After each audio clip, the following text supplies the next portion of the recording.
কেন কেন কেন কেন গো তোমরা আমাকে বিশ্বাস করো না? তোমরা জানো না আমি যুধিষ্ঠিরের বোন? আমি যা বলি সত্যি বলি। গীতায় হাত রাখার আমার কোনো প্রয়োজন পড়ে না। তোমরা আমি এত কষ্ট করে সব জায়গা থেকে খবর নিয়ে এসে ছিচিআইডি বাহিনী হয়ে তোমাদের সামনে প্রেজেন্ট করি, সেগুলো তোমরা বিশ্বাস করো না। অথচ টিনা সে সমানে মিথ্যা বলে যাচ্ছে, সেগুলো তোমরা গপ গপ করে গিলছো। কেন গো কেন গো কেন? আমি কি দাল্লি বলে কি আমার কোনো মানে ইমেজ নেই, আমার কোনো মানে প্রেস্টিজ নেই, আমার কোনো মান সম্মান নেই? কি গো কি গো, আমি দাল্লি, এটা আমি মানি। হ্যাঁ আমি বেচুর দাল্লি। তারপরেও বলছি আমি তো পাতানো দিদির পথটা পেয়েছি বলো। হ্যাঁ আমি তোকে রাখি পরিয়েছি, ভাইফোঁটা দিয়েছি। হ্যাঁ আমার যখন 50,000 হয়েছে তখন ওদের বাড়িতে গিয়ে কেক কেটেছি। কেন কেন কেন? সবই তো জানো কন্টেন্টের জন্য। আমি ছুঁচ হয়ে ঢুকে ফাল হয়ে সমস্ত খবর তোমাদেরকে এনে দেব, যাতে তোমরা আমাকে ভিউজ দাও। আর তোমরা আমাকে সমানে উত্ত্যক্ত করছো যে এটা কি দাল্লি সত্যি কথা বলছো? আচ্ছা এটা কি সত্যি বলছো নাকি আগের মতো আবার গল্প ফেঁদেছো? সত্যি করে বলো, সত্যি করে বলো। কেন গো আমার কথা তোমরা বিশ্বাস করো না? যত বিশ্বাস তোমার ওই টিনু সুন্দরীকে। কেন কেন কেন? ও গাল গপ্প দেয়, সেগুলো তোমরা গিলতে যাও, লাখ লাখ হাজার হাজার ভিউজ দাও। আর আমি আমি এত দাল্লি, মানে চারিদিকে দাল্লি করে দাল্লিগিরি করে বেড়াই, বেচুর দাল্লিগিরি করে বেড়াই, তারপরেও এত খবর আমি নিয়ে আসি, সবটা তোমাদের মিথ্যা মনে হয়। কেন কেন কেন কেন কেন? আমার উত্তর চাই। শোনো, এত কমেন্টের আমি উত্তর দিতে পারবো না, আর তার জন্যই আমি চলে এসেছি ভিডিও করতে। আর দেখো কুসকুট, এই মুতে দিলি, দেখো দেখো দেখো এখানে মুতে দিল। এ সব জায়গায় ছ্যাঁচ্ছার করে মোতে। আসলে বৃষ্টি পড়ছে না, বৃষ্টিতে ঠান্ডা ঠান্ডা ওয়েদার, ওই জন্য যেখানে পাচ্ছে ঘাপটি মেরে ছ্যাঁচ্ছার করে ঝেড়ে দিচ্ছে। ভাই রে ভাই, এর কি মোতার অভ্যেস, বাপরে বাপ। আরে একটা নিজস্ব নির্দিষ্ট জায়গা নেই যেখানে গিয়ে কুসকুট মোতে? হ্যাঁ রে ভাই, সবার বাড়িতে পোষ্য আছে, পোষ্যকে তো ট্রেনিং দিতে হয় যে একটা নির্দিষ্ট স্থানে গিয়ে মুতে আসতে হয়, হেগে আসতে হয়। ভাই তোর গায়ে সবাই মুতে দিচ্ছে, এমনকি কুসকুটও। ও মাই ডগ, একই একই একই। যাই হোক, বুঝতে পেরেছ ভিউয়ার্স? হ্যাঁ আমি এতক্ষণ দাল্লির কথা বলছিলাম। কেমন হলো আমার এই দাল্লির কেন কেন কেন কেন ব্যাপারটা? তো চলো, let back to my channel. আশা করছি তোমরা সবাই খুব ভালো আছো, আর আমিও খুব ভালো আছি নতুন একটা ভিডিওর সাথে। আমি রুনা লাইফস্টাইল থেকে। এতক্ষণ আমার দাল্লির অভিনয়টা কেমন হলো তোমরা বলো তো? হ্যাঁ ঠিক এইভাবেই দাল্লি কেন কেন কেন কেন কেন করছিল, আর সেটাই তোমাদের সামনে প্রেজেন্ট করলাম আমি রুনা। তো যাই হোক, যেটা বলছিলাম, শোন দাল্লি, তোর অবস্থাটা পুরো রাখালের পালে বাঘ পড়ার মতো হয়ে গেছে। বুঝতে পারোনি তোমরা? আরে ভাই সেই রাখাল যে কিনা হচ্ছে গরু পালন করত, গরু চড়াতে যেত মাঠে, তার পাশে ছিল একটা ঘন জঙ্গল, আর সেই জঙ্গলে থাকতো হালুম বাঘ বাবা জীবন। তো রাখাল প্রতিদিন মজা করে গ্রামবাসীদেরকে বলতো পালে বাঘ পড়েছে, পালে বাঘ পড়েছে। আর তখন গ্রামবাসীরা ছুটে আসতো লাঠি সোটা নিয়ে, হ্যাঁ সমস্ত নিয়ে দৌড়ে দৌড়ে রাখালের গরুদের বাঁচানোর জন্য, রাখালকে বাঁচানোর জন্য। তো এরকম করতে করতে দুবার তিনবার রাখাল মজা করেছে আর বলেছে হে হে হে কিচ্ছু পালে বাঘ পড়েনি, আমি মজা করছিলাম। এইবার যেদিন সত্যি সত্যি পালে বাঘ পড়লো, সেদিন আর কেউ এলো না, কারণ ভাবলো রাখাল আবার মজা করেছে, তাহলে কি হবে? তো যার দরকার নেই, রাখাল তো এরম মজা করে। আর রাখাল তারপরে চলে গেল বাঘের পেটে। তো সেম জিনিসটা আমাদের দাল্লি কিমার ক্ষেত্রে হয়েছে। না না, ও বাঘের পেটে যায়নি, কিন্তু ওর ভিউয়ার্সরা ওকে আর ট্রাস্ট করছে না। হ্যাঁ, কারণ মনে করছে এর তো গল্প ফাঁদার অভ্যেস, তাহলে এ আবার গল্প ফেঁদেছে। এইবার তোমরা বলতে পারো তুমি কি করে জানলে? আরে ওই ভিডিও করে বলেছে যে তোমরা আমাকে বিশ্বাস করছো না, আমার কথা শুনে তোমরা বারবার জিজ্ঞেস করছো এটা সত্যি কথা তো, এটা সত্যি কথা তো, এটা সত্যি কথা তো। একজন দুজন না, বহুজন জিজ্ঞেস করেছে, যার জন্য কমেন্টে উত্তর না দিয়ে ও আবার একটা ভিডিও করেছে এইটা বলার জন্য যে টিনু সুন্দরী যা ভিডিও করে তোমরা গেলো, আর আমি যাই বলি তাই তোমরা সত্যি তো, সত্যি তো কিউরিসিটি দেখাও, মানে তোমরা ভাবো আমি মিথ্যা বলছি। এক্স্যাক্টলি এই পয়েন্টটা নোট করো যে দেখো, তার মানে এটা আজকের ভেরি ক্লিয়ার যে টিনু সুন্দরীকে হিংসা করে দাল্লি কিমা। না হলে তোমরা চিন্তা করো, তোকে বিশ্বাস করুক আর অবিশ্বাস করুক সেটা তোর আর তোর ভিউয়ার্সদের ব্যাপার।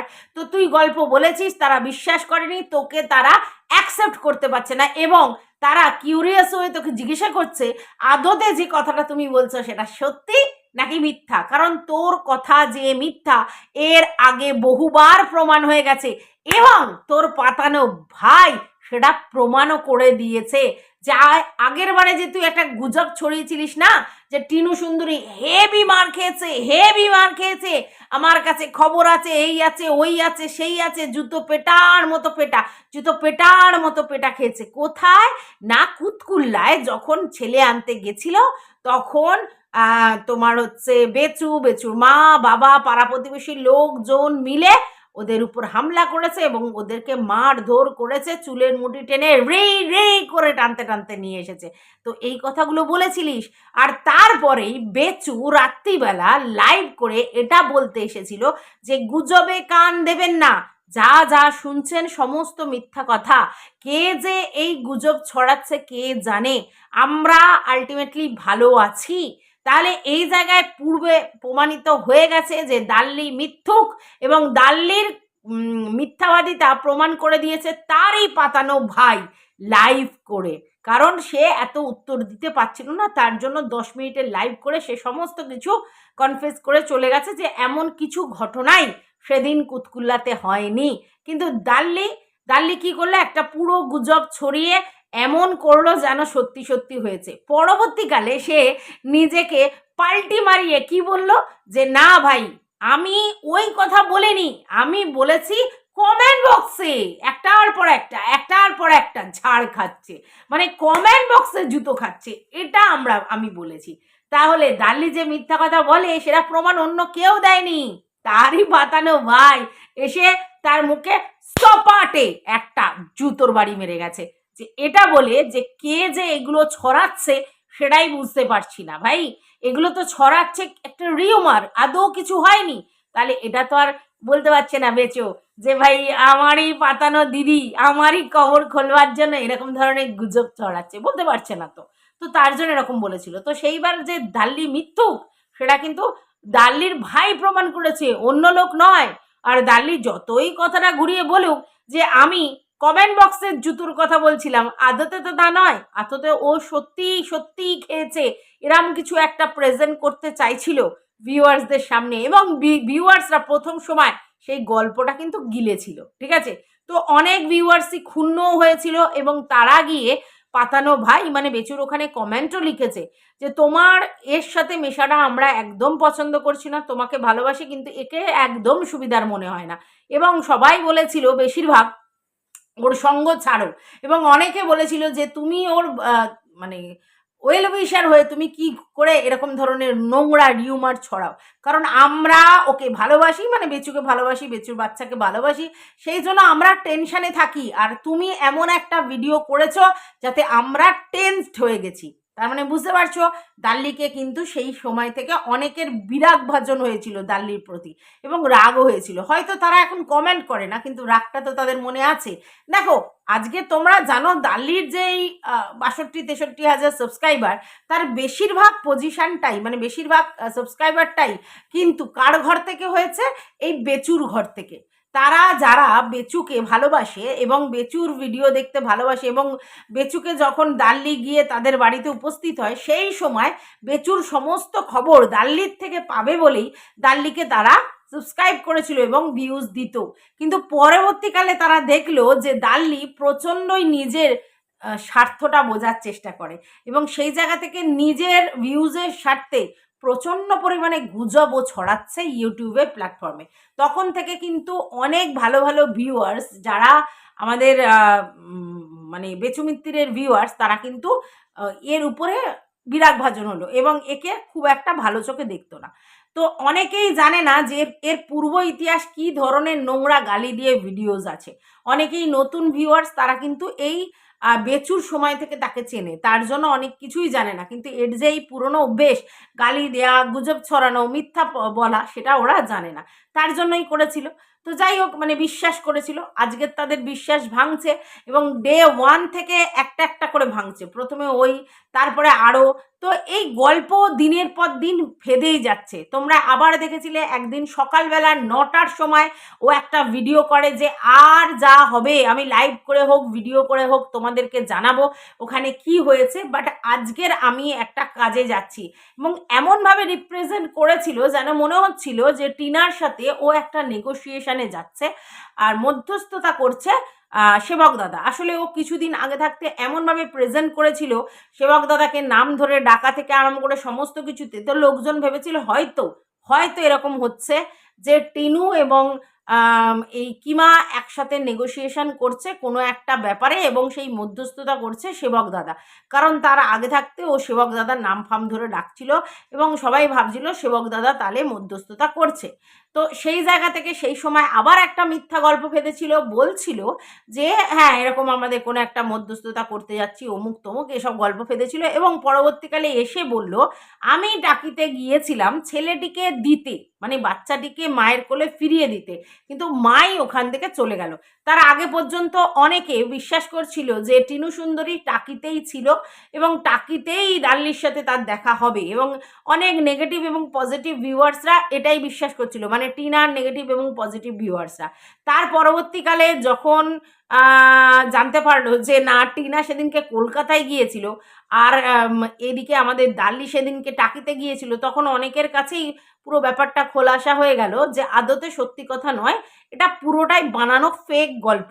এবং এই ফেক গল্পে ওর সঙ্গে সাথ দিয়েছিল পঙ্গু, যে কিনা একটা কি বলবো গাড়ি থেকে একটা রেকর্ড হচ্ছে যে যাচ্ছে যাচ্ছে যাচ্ছে রেকর্ড হচ্ছে, সেই রেকর্ডটা মানে যাওয়ার রেকর্ড, সেই রেকর্ডটা করেছিল গাড়ির মধ্যে করে যাচ্ছে, সেই রেকর্ডটা দিয়েছিল, দিয়ে এটাই প্রমাণ করতে চেয়েছিল যে টিনু সুন্দরী আর সেবক দাদা এদিকে দাল্লি বেচু এরা সবাই মিলে একটা মিটিংয়ে গেছিল। আদতেও সেটা কিন্তু নয়, মিথ্যা কথা।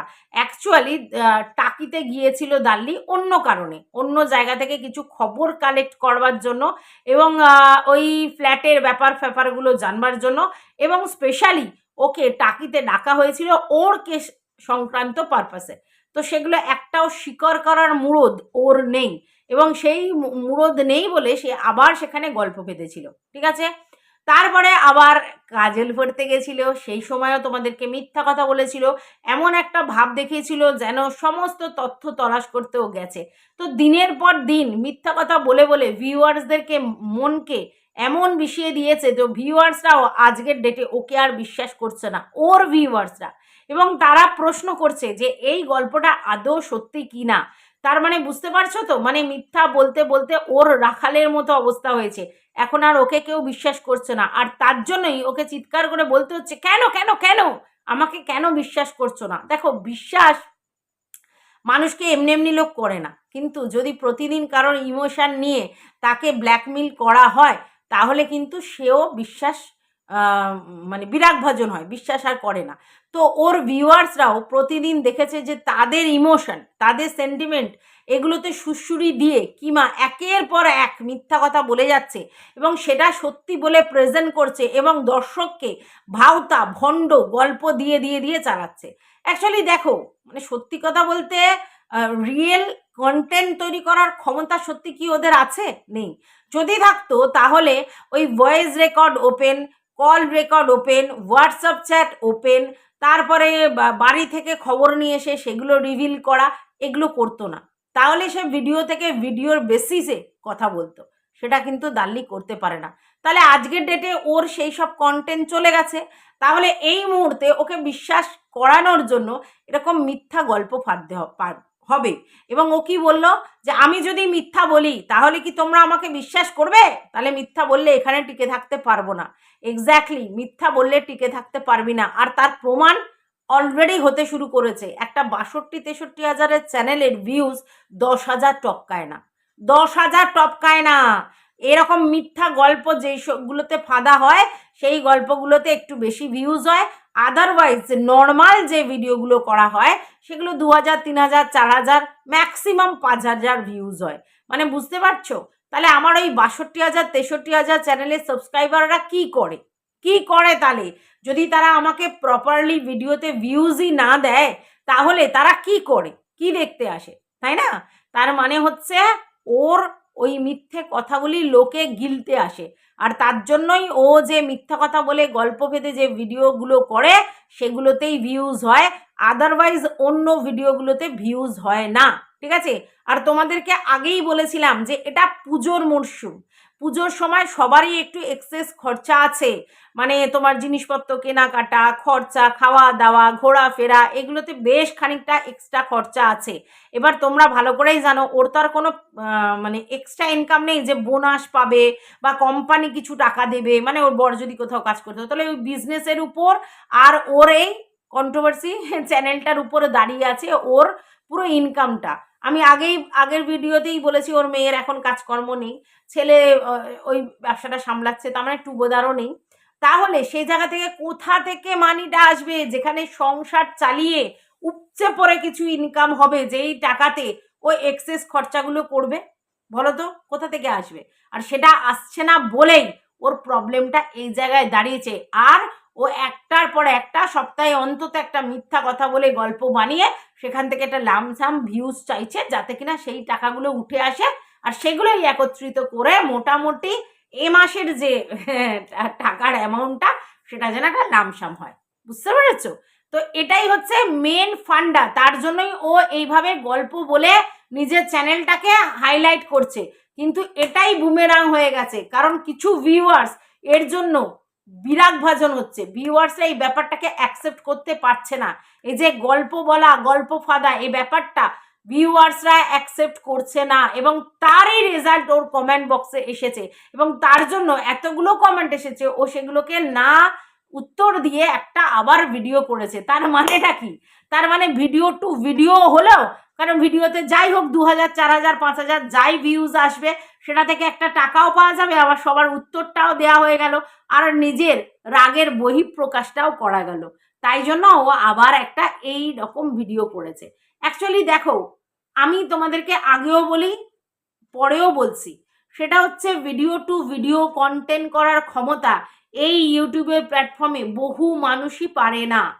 তারা অযোগ্য, তারা এই ধরনের ক্রিয়েটারদের সঙ্গে ভাব ভালোবাসা রেখে সেখান থেকে ভিতরের কথা নিয়ে এসে ভিডিও করতে ভালোবাসে, এবং সব থেকে বড় কথা তারা গালিগালাজ দিয়ে একটা সময় ভিডিও করতো, মানে সেই জায়গা থেকে কিছু কন্টেন্ট হারিয়ে গেছে। আবার হচ্ছে এই ভিতর থেকে খবর নিয়ে আসার কন্টেন্ট, সেটাও হারিয়ে গেছে। তারপর আছে এদের ভয়েস মেসেজ ওপেন করা, মানে কল রেকর্ড ওপেন করা, চ্যাট রিভিল করা, সেসব কন্টেন্টও এই মুহূর্তে ওদের হাতে নেই। তাহলে ওরা কি করবে? ওগুলো তো সব হয়ে গেছে। এইবার ও কি বলছে, আমি খুব লয়াল, আমি কারোর কিছু ওপেন করি না, আমার কাছে প্রচুর রয়েছে। প্রথম কথা হচ্ছে যে বেচুর জিনিস যদি ও ওপেন করে, মানে ওর সঙ্গে কথোপকথন, তাহলে ওর যে কজন ভিউয়ার্স আছে তারা এমনি ওকে ছেড়ে চলে যাবে। তার কারণ এই ব্যাপারটা কেউ অ্যাকসেপ্টই করতে পারে না। তুমি বেচুর হয়ে আগে ভিডিও করবে, বেচুর বিশ্বাস অর্জন করবে, তারপর তার ওখান থেকে তথ্য নিয়ে এসে তুমি ভিডিও করে সেগুলো ওপেন করবে, তাহলে ওকে যে কজন ভিউয়ার্স ভিডিওতে ভিউজ দিচ্ছে তারা কেটে পড়বে, কারণ এর আসলিয়াত লোকের কাছে চলে আসবে। যে সকল লোকেরা এরকম করে তাদের আসলিয়াত চলে আসে। দেখো ভাই, একটা জিনিস বলি, কোনো হালতেই নিজেকে ফেয়ার প্রতিপন্ন করবার জন্য ভয়েস রেকর্ড ওপেন করা উচিত নয়, কারণ এটা এথিক্সের বাইরে কাজ। আর এইটা করলে ভিউয়ার্সদের চোখে তুমি ভালো হও না, এটা করলে ভিউয়ার্সদের চোখে তুমি দোষী হও। ঠিক আছে? অন্ধ ব্লাইন্ড সাপোর্টারদের কথা বলতে পারবো না, কিন্তু এগুলো সবাই পছন্দ করে না। এই যে প্রাইভেসি ওপেন, এটা একটা ব্যাড হ্যাবিট। ঠিক আছে? তো যাই হোক, তো সেটাও করতে পারছে না। আর কি বললো, এই যে যার সঙ্গে আমি কথা বলেছি সেই কথাও তোমাদের সামনে আমি ওপেন করতে পারবো না। আমি যেটা বলছি তোমরা বিশ্বাস করার হলে করো, না করার হলে করো না। তার মানে চিন্তা করো, আজকের আমরা তো ভিডিও করি, আমাদের ভিউজ খুবই কম, কিন্তু যে কটা ভিউয়ার্স আছে তারা আমার মুখের কথার দমেতেই আমাকে ভিডিওটায় ভিউজ দেয়। আমি যেটা বলি সেটা তারা মানে, বোঝে এবং স্বীকার করে সেই কথাটার মধ্যে যুক্তি আছে। দ্যাটস ওয়াই তারা আমাকে ভিডিওতে ভিউজ দেয়। আর কিছুই আমার থেকে পায় না। না তো আমি কোনোদিন কল রেকর্ড ওপেন করেছি, না তো কারোর পার্সোনাল তথ্য ওপেন করেছি, না তো টিনুর সাথে কি কথা হলো, ওর সাথে কি কথা হলো, এগুলো ওপেন করেছি, কিচ্ছু করিনি। তাহলে সেই জিনিসগুলো লোকে জানে যে ভাই এ কিন্তু এগুলো কিছুই দেবে না। তাহলে এই লোকটার মুখের কথা বিশ্বাস করেই আমাকে ভিডিওতে ভিউজ দিতে হবে। তাহলে সেই বিশ্বাসটা তো অর্জন করতে হবে। তো আজকের আমি সত্যি মানে ব্লেস যে আমাকে ভিউয়ার্সরা আমার মুখের কথার উপর বিশ্বাস করেই কিন্তু ভিডিওতে ভিউজ দেয়। আমাকে আমি কি দেখালাম, আমি কি অন্য কিছু দেখালাম, এগুলোর উপর নির্ভর করে না। শুধু আমি বক বক করি, আমি শুধু বকে যাই। আধ ঘন্টা, 40 মিনিট, 45 মিনিট, 20 মিনিট আমি বকে যাই। আর সেই বকাগুলোই কিন্তু এরা শোনে। আমি কোনো জায়গা থেকে কোনো তত্ত্ব তলাশ করে নিয়ে আসি না, কোনো ছবি এই দেখো, ওই দেখো, সেই দেখো, নো। কোনো ভিউয়ার্সের কমেন্ট দেখে এসে নিয়ে এই দেখো, এই বলে গেছে, ওই করে গেছে, এই প্রমাণ দিয়ে গেছে, না। এইসব কিচ্ছু আমার ভিডিওতে পাওয়া যায় না। আমার ভিডিওতে কোনো আলাদা কোনো জৌলুসে থামনেলও পাওয়া যায় না। শুধু আমার ভিডিওতে কিছু মজার মজার থামনেল থাকে, আর কিছু কিছু সময় আমার নিজের ফটো দিয়ে যা ভিতরে ভিডিওতে করেছি সেগুলোই বলে যাই। তারপরেও আমার ভিডিওতে আমার পছন্দের মানে আমাকে যারা পছন্দ করে তারা ভিউজটা দিয়ে যায় শুধুমাত্র আমার কথা শুনে। আমি কিন্তু তাদের সামনে এই ক্ষোভ দেখাতে পারবো না যে তোরা আমাকে বিশ্বাস করিস না বা তোমরা আমাকে বিশ্বাস করো না, আমি এত খেটে খুঁটে তোমাদের সামনে নিয়ে আসছি, এটা আমি বলতে পারবো না। কারণ তারা ইচ অ্যান্ড এভরি পার্সন আমাকে বিশ্বাস করেই ভিডিওতে ভিউজটা দেয়। হ্যাঁ, কিছু নেগেটিভ কন্টেন্ট থাকবেই, এই সরি কমেন্ট থাকবেই। তো দু চারটে মানে এটা এতটাই লিমিটেড, দু চারটে, যে সেটাকে গুনতির মধ্যে ধরা হয় না। এটা সোশ্যাল মিডিয়া, এই প্ল্যাটফর্মে যে তোমাকে সবাই পছন্দ করবে সেটা কিন্তু নয়। কিন্তু বেশিরভাগ তোমার কথাতে তারা অ্যাকসেপ্ট করে, দু চারজন ছাড়া তাদের কথা ধরলে হবে না। কিন্তু আমি তাদেরও কোনোদিন কোনো মিসবিহেভ করে উত্তর দিইনি। তো যাই হোক, যেটা বলছিলাম, তো আজকের দেখো এমন একটা কন্ডিশন যেখানে ওর ভিউয়ার্সদেরকে ওকে বলতে হচ্ছে যে তোমরা আমাকে বিশ্বাস করো না। তো বিশ্বাস করবে কি করে? ওর তো কন্টেন্টটা ওর মুখের কথা নয়, এতদিন এগুলোই ছিল। তো ভিউয়ার্সরা ওকে বিশ্বাস করে সেইভাবে যে তুমি যদি কিছু দেখাও, তুমি কিছু যদি ভয়েস মেসেজ ওপেন করো, যদি তুমি চ্যাট রিভিল করো, যদি তুমি কোনো কথোপকথন শোনাও, তবেই তোমাকে বিশ্বাস করা যাবে। আদারওয়াইজ তোমার মুখের কথা ইনভ্যালিড। তো একটা মানুষের পরিচয় কি? একটা মানুষের পরিচয় হচ্ছে তার রেসপেক্ট, তার কথার দম। তো সেটাই তো দেয় না এরা, সবাই তো বলছে মিথ্যা কথা। তাহলে আর কি লাভ আছে? তাহলে কি লাভ এতদিনে? তাহলে তুই কি কামালি? কি কামালি রে ভাই, এটাকে কি কামালি? তারা তো বুঝতে পারছে তুই মিথ্যা কথা বলছিস। যাই হোক, ভিউয়ার্স ও নিজের জায়গা নিজেই এইভাবে নষ্ট করেছে, এখানে কারোর কিচ্ছু হাত নেই। ও ভেবেছিল ও যেভাবে ভিউয়ার্সদের ব্রেন ওয়াশ করবে ওরা সেইভাবেই ব্রেন ওয়াশড হবে, এবং ও যেভাবে মিথ্যে গুলিগুলো গুজবগুলো ওদের মুখের মধ্যে মানে সত্যি কানের মধ্যে ছুঁড়ে মারবে, তো ওরা সেগুলোকেই অ্যাডাপ্ট করে নিয়ে সেটাতেই হ্যাঁ হ্যাঁ হ্যাঁ হ্যাঁ করবে। কিন্তু এই যে ভিউয়ার্সরা ওকে উল্টো কথা বলছে, যার জন্য ও ব্যাপারটাকে কিন্তু অ্যাকসেপ্ট করতে পারেনি, আর তার জন্যই তড়িঘড়ি করে আবার ভিডিও করতে বসেছে। আজকের ও চিন্তা করে একটা বাচ্চা মেয়ে, ওর মেয়ের বয়সী মেয়ে, তার সঙ্গে কম্পিটিশন লাগাচ্ছে যে তোমরা টিনুকে বিশ্বাস করছো আমাকে না, ওর গ্যাজাগুপ্পুরির কথা বিশ্বাস করছো আমাকে না। তাহলে তোমরা চিন্তা করো যে টিনুকে বিশ্বাস করছো ওকে না, তার মানেটা কি? এত এত নোংরা কথা টিনুর নামে বলা হয়েছে, এত অকথ্য ভাষায় তাকে অ্যাটাক করা হয়েছে, তারপরেও লোক কিন্তু টিনুকে বিশ্বাস করছে এবং তার কমেন্ট বক্সে গিয়ে ভুরি ভুরি পজিটিভ কমেন্ট আসছে। কেন? কারণ সেই মেয়েটা সেটা অর্জন করেছে, তার ক্যাপাবিলিটির দ্বারা, তার সরলতার দ্বারা সেটা অর্জন করেছে। প্রথমে কিন্তু ওকে লোকে অবিশ্বাসী করেছিল, কিন্তু একদিনের পর একদিন, একদিনের পর একদিন, একটা একটা করে দিন গেছে, ওকে কিন্তু মানুষ ভালোবাসছে। ওর কমেন্ট বাক্স সুন্দর হয়েছে, ওকে সবাই পজিটিভ কমেন্ট করছে, এবং তার জন্য এই ভিউয়ার্সরা সমানে ওকে আগলে রেখেছে, সমানে টিনুকে আগলে রেখেছে, এটা আমরা দেখতে পাচ্ছি। তাহলে এই জায়গায় ওর গাত্রদাহন জ্বলন যাই বলো হচ্ছে। আর সেই জন্যই ও এই ধরনের ভিডিও করে তোমাদেরকে কনফিউজড করছে, মানে ওর ভিউয়ার্সদেরকে কনফিউজড করছে, এবং কখনো তাদের মনে হচ্ছে এটা মিথ্যা, কখনো মনে হচ্ছে সত্যি। আচ্ছা, এইবার ও প্রমাণ দেওয়ার জন্য কি বলছে যে তোমাদেরকে আমি বলেছিলাম ফোকলা ওকে টর্চার করে, আর সেদিনকে সেবক দাদা সেটা প্রমাণ করে দিল। প্রথম কথা হচ্ছে সেবক দাদা যে অথেন্টিক কথা বলছে ওই ব্যাপারটাতে, এটা কি প্রমাণ আছে? নেই, তাহলে বিশ্বাস করার জায়গা নেই। আচ্ছা, এইবার রইল বাকি ফোকলা যদি ওকে অত্যাচার করে, তো আমি তো একটা জিনিস বুঝি যে টিনু বেরিয়ে এসেছিল অত্যাচারের জন্য, এরপর যদি ফোকলা ওকে অত্যাচার করে আর তারপরেও টিনু যদি সেখানে বসে থাকে, তাহলে টিনুর মাথায় সেই বুদ্ধিটা নেই। তো আমরা কারা কেউ, মানে আমরা যারা কন্ট্রোভার্সি ক্রিয়েটার ওকে সাপোর্ট করি, তারা কিন্তু কখনোই বলিনি যে তুমি বেচুর থেকে বেরিয়ে এসেছো, এইবার ফোকলার হাত ধরে তুমি থাকো, এটা কিন্তু বলিনি, বা এটাকে অ্যাপ্রিসিয়েটও করিনি। আমরা সবাই বলেছি, আমরা মানে কন্টেন্ট ক্রিয়েটাররা এবং ভিউয়ার্সরা, যে তুমি তোমার নিজের মতো সেলফ ডিপেন্ডেন্ট হও, সেলফ সাফিসিয়েন্ট হও। তুমি আজ থেকে 2-4 বছর পর এমনি নিজের জায়গা তৈরি করে ফেলো, তারপর বেটার অপশান তোমার জন্য অলওয়েজ আসবে, ঠিক আছে? আর আমরা কেউ বলিনি যে দীপ্ত তোমার জন্য একেবারে খুব ভালো ছেলে, কখনো বলিনি। তার কারণ হচ্ছে, দেখো, একটা ছেলের পার্সোনালিটি একটা বড় কথা, দ্বিতীয় কথা হচ্ছে তার কাজ, তার চরিত্র, সমস্ত কিছুর ব্যাপার আছে। তো সেইগুলো যতদিন না আমরা ক্লিয়ারলি জানবো, ততদিন দীপ্তর সম্বন্ধে আমাদের সমক্ষ ধারণা হবে না। তাহলে আমরা কি করে বলবো যে বেচুর ওখান থেকে বেরিয়ে এসে মানে এখনো লিগালি ডিভোর্স হয়নি, অথচ দীপ্তর সঙ্গে তোমার রিলেশনটা হেলদি রিলেশন? কখনোই বলবো না, আমি তো কখনোই এটাকে অ্যাকসেপ্টও করি না এবং কখনোই এটাকে অ্যাপ্রিসিয়েট করি না। হ্যাঁ, ভালো বন্ধু হতেই পারে তোমার কেউ, কিন্তু তার সঙ্গে কোনোভাবেই কোনো রকম মানে ইললিগাল রিলেশনশিপ, মানে অবৈধ যে সম্পর্ক, সেটা রাখো আমরা কেউ চাই না। হ্যাঁ, হতে পারে সে পরকীয়া করেছিল, কিন্তু সেই কিন্তু আবার স্বীকার করেছে যে এখন আর আমি রিলেশনে নেই, ঠিক আছে? এরপরেও যদি শুনতে পাওয়া যায় এবং আমরা প্রমাণ পাই যে ওর সাথে ওর সম্পর্ক আছে ডিভোর্স ছাড়া, মানে ডিভোর্স হয়নি এমন অবস্থায়, তাহলে নিশ্চয়ই সেটা অ্যাকসেপ্ট করবো না। তো ডিভোর্সটা যদি হয়ে যায়, তারপরে ও যদি ভাবে যে ওর কাছে এই বেটার অপরচুনিটি আছে, তাহলে সেটা তার ব্যাপার। কারণ কারোর কারোর হচ্ছে লাইফ পার্টনার বা লিভিং পার্টনার চয়েস করার আমরা কি? সে নিজে চয়েস করবে। আমি আমার ছেলের ব্যাপারেই হস্তক্ষেপ করব না, তো টিনু তো পরের মেয়ে, আমি কেন তার ব্যাপারে হস্তক্ষেপ করব যে তুমি তোমার লিভিং পার্টনার বা লাইফ পার্টনার আমার কথা মতো চুজ করো না? তবে হ্যাঁ, যে লিগাল ব্যাপারগুলো আছে সেগুলো কাট আপ হয়ে যাক, সেগুলো থেকেও বেরিয়ে আসুক, সুস্থভাবে বাঁচুক, নিজের জায়গা নিজের পায়ের তলার মাটি ঠিক করুক, তারপরে যাকে ওর পছন্দ তার সঙ্গে রিলেশন করবে। সেখানে আমরা বলার কে?